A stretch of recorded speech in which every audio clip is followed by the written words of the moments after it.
मित्रांनो, पहाटे पहाटे उठून आमची आजी आणि मी चाललेलो आहे व्यायामला.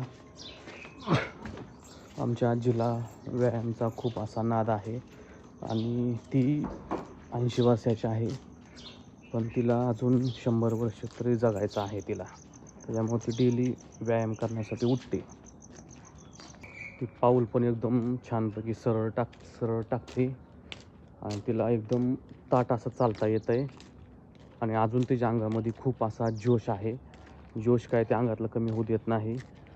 सकाळ सकाळ उठून मस्तपैकी म्हणजे उठण्याचं खूप तिचं, आपण कसं आहे मित्रांनो, आपण लवकर उठत नाही, पण तिला उठण्याचं असं खूप एक जिद्द आहे किंवा ती खूप उठते लवकर सकाळ सकाळ. आपण आळसपणा करतो उठण्यासाठी, पण ती आळसपणा करत नाही. मित्रांनो, म्हाताऱ्या माणसांना व्हिटॅमिन टी हे खूप महत्त्वाचं आहे. त्याच्यामुळे त्यांना काय कवळवून आहे ते कवळवूनमध्ये आपण कवळवून दिलं पाहिजे. आमची आजी व्यायाम करायला कंटाळत नाही, काय नाही. कर व्यायाम, जरा व्यायाम कर व्यायाम.